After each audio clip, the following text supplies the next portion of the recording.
My wife said I was too boring while she slept with her boss on the clock. So I let her bury herself, took everything, and walked away without a scratch. I am 38, work as a senior systems analyst for a logistics company, and I live in Columbus, Ohio. My job is predictable, mostly remote, good pay, stable hours. I leave the house twice a week for in-person meetings and otherwise spend my days building process maps and fixing other people's mistakes in spreadsheets. I like routine. I pay bills early. I cook most nights. That is the baseline. My wife, Marissa, is 35 and works as a regional sales manager for a medical supply distributor. We have been married for 9 years, together for 11. No kids. We own a townhouse with a manageable mortgage and 2 car payments that are almost done. On paper, everything is calm and boring in the way adult life is supposed to be. About a year ago, Marissa started calling me boring. Not joking, not teasing. She would say it flatly, like an assessment. She said I lacked ambition, that I never surprised her, that I was too predictable. She said other husbands planned weekend trips and bought random gifts. I reminded her that we had just remodeled the kitchen and paid cash. She said that was practical, not exciting. The tone shifted over time. She became sharper. If I suggested staying in on a Friday, she would roll her eyes and say, "Of course you would." If I asked about her day, she would snap that I would not understand because my job was safe and simple. She liked that word. Safe. She used it like an insult. The first time she called me too boring to my face in front of other people was at a coworker happy hour I attended with her. She laughed and told her team that I was dependable, but about as thrilling as plain oatmeal. Everyone chuckled. I did not react in the moment. I finished my drink, drove us home, and went to bed. What she did not realize was that I stopped arguing after that night for a reason. Not because I agreed.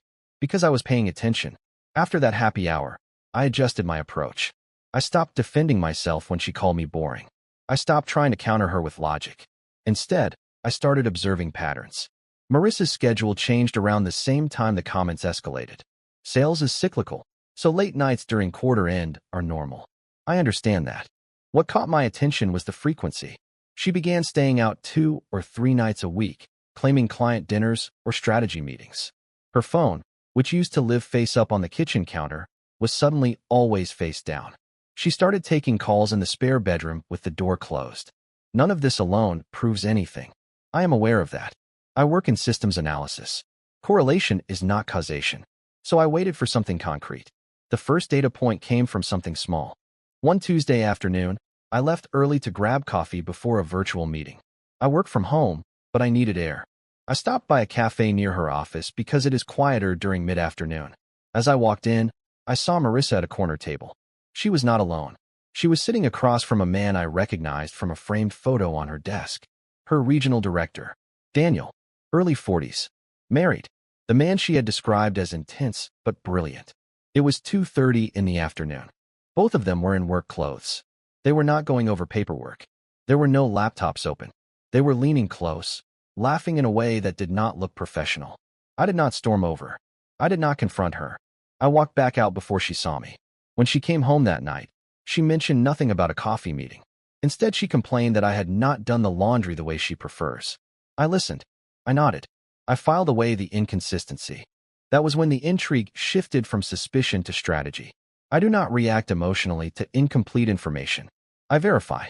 And I had just seen the beginning of something worth verifying. I did not dig through her phone. I did not install tracking software or do anything illegal. I kept it clean. If there was something going on, I wanted proof that would stand up in a room with lawyers, not just in my own head. About 2 weeks after I saw her with Daniel, she told me she had to attend an off-site leadership workshop on a Thursday. Overnight stay. Company paid. She sounded almost rehearsed when she explained it. I said that made sense. Quarter planning usually happens around that time. That same week, I checked her company's public event calendar. The workshop was real. It was listed as a one-day event ending at 5 p.m. No overnight block. No second day. Again, that alone did not mean anything. Sometimes executives stay late to network. So I waited. Thursday night came. She texted around 9 p.m. saying she was exhausted and heading to bed. I replied normally. Around 11 p.m., I checked our shared credit card account. We keep one joint card for household expenses. I manage it because I handle the finances. There was a pending charge from a boutique hotel downtown, not the conference hotel listed on the event page. a smaller place known for weekend couples packages. I did not call her. I did not text her. I screenshotted the charge and saved it in a folder on my desktop. The next morning, she came home around 8 a.m., carrying a tote bag with her laptop and a change of clothes. She kissed my cheek and said the workshop ran late, and they all decided to stay nearby rather than drive home tired. I asked which hotel. She named the conference one. I said okay. That was the moment something in me shifted permanently. Not anger. Not even hurt. Clarity. Because once someone lies about a small, verifiable detail, the rest of the story becomes a math problem. And I am very good at math problems. Once I had the hotel charge and the false hotel name, I stopped looking for emotional reassurance and started looking at logistics. Affairs require time. Time leaves traces. Marissa's company issues mileage reimbursements for in-person client visits. She sometimes complained about the paperwork, so she would forward the summaries to our shared email when she needed printer access at home. I went back through the last 3 months. Her reported client visits did not always line up with the late nights. On several days, she claimed to be across town meeting hospitals. Her mileage report showed minimal driving. Under 10 miles total. That is not a day full of client stops. That is a short commute and back. I also reviewed our shared Google Calendar. We have kept one since we moved in together. It is color-coded. Mine is predictable. Hers had started showing vague blocks like strategy session or field alignment. No locations attached. Again, none of this alone proves anything. But patterns matter. The second concrete moment happened on a Wednesday. I had a dentist appointment in the morning near her office. When I finished, I drove past her building out of simple curiosity. Her car was not in the lot. At 11:15 a.m., she texted me that she was swamped with back-to-back meetings and would call later. I did not respond right away. Instead, I drove to the boutique hotel from the previous charge. It is 5 minutes from her office. Her car was parked on the side street. I did not approach it. I did not go inside. I took a photo of the license plate with the hotel sign visible in the background. Then I drove home and logged into work. When she came home that evening, she was irritated about traffic. She said her boss had been riding everyone hard about performance, and she was exhausted. That was the first time she mentioned Daniel that week. She described him as demanding but visionary. Then she looked at me and said at least he is not boring. I did not react outwardly. Internally, I stopped being her husband in that moment and became someone documenting a case. By that point, I was not guessing. I was confirming frequency. I pulled our cell phone statement. We are on a shared plan. I do not read her messages. I am not interested in content. I am interested in patterns. There were dozens of short calls between her and Daniel's number outside business hours. Late evenings. Early mornings. Several clustered during the exact times she claimed to be in meetings. I cross-referenced those timestamps with the hotel charge, and the morning I saw her car parked there. The calls lined up within minutes of both. At that stage, I had enough to confront her privately if I wanted. But I did not. Not yet. The reason is simple. We own property together. We have joint accounts. And in Ohio, fault does not automatically dictate asset division, but documented infidelity can influence negotiation leverage in mediation. I did not need drama. I needed positioning. So I met with an attorney during my lunch break on a Thursday. I took printed copies of the hotel charge, the car photo, and the phone log. I asked very direct questions about my options.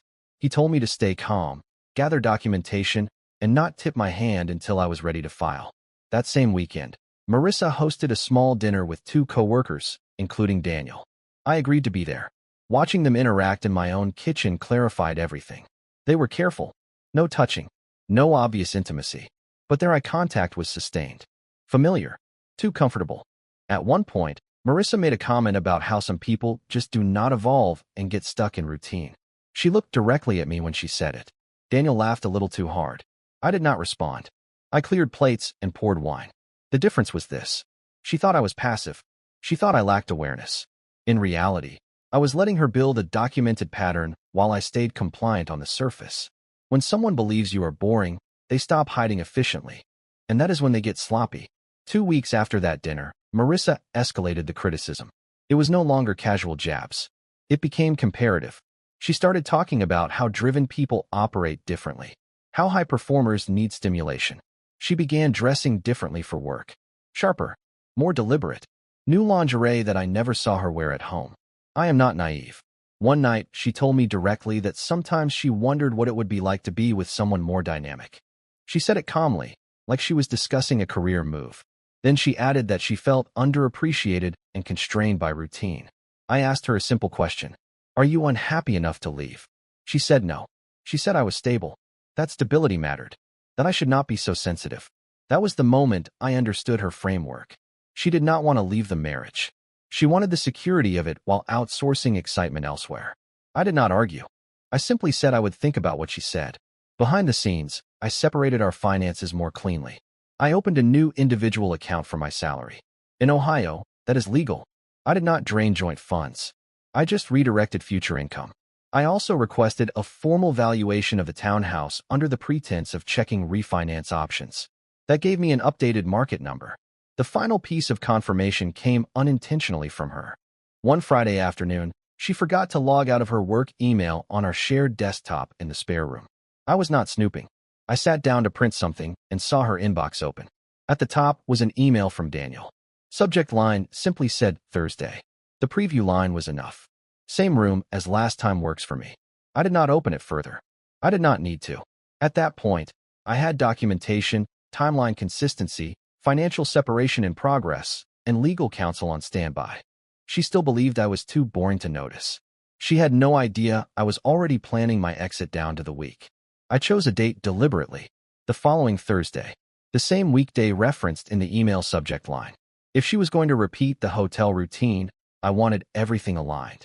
That morning, she told me she had back-to-back site visits and would probably stay late for performance reviews with Daniel. I told her I hoped it went well. No sarcasm, no tension. At 1 p.m., I logged into our joint credit card portal and waited. Around 2:17 p.m., the same boutique hotel showed a pending charge. Different room number attached in the merchant details. I screenshotted it. Again. Then I called my attorney and told him I was ready to file. He had already drafted the paperwork based on our prior consultation. I emailed him the new documentation and authorized him to proceed the next morning. That evening, Marissa texted around 8 p.m. saying she was exhausted and might grab a drink with the team before heading home. I replied that I was ordering takeout and not to worry about me. Instead of sitting at home, I drove to the townhouse and began quietly packing essentials. Not hers. Mine. Documents, laptop, personal items. I had already secured a short-term furnished rental across town earlier that week. Month-to-month lease. Close to my office for in-person days. I was not leaving impulsively. I was staging the transition. Around 10:30 p.m., she came home, slightly flushed, smelling like hotel soap, not bar smoke. She launched into a complaint about how demanding Daniel had been in reviews and how leadership required intensity. Then she looked at me and said, "You would not understand. You prefer safe lanes." I listened. I nodded once. Internally, the timeline was complete. Financial separation initiated. Legal filing scheduled. Alternate housing secured. She still thought the worst thing she had done was hurt my feelings. In reality, she had handed me leverage, clarity, and motive to walk clean. Friday morning at 9 a.m., my attorney filed the petition for dissolution. In Ohio, it is straightforward if there are no children. The paperwork cited irreconcilable differences. It did not need to detail the affair yet. That becomes leverage during negotiation, not a public spectacle.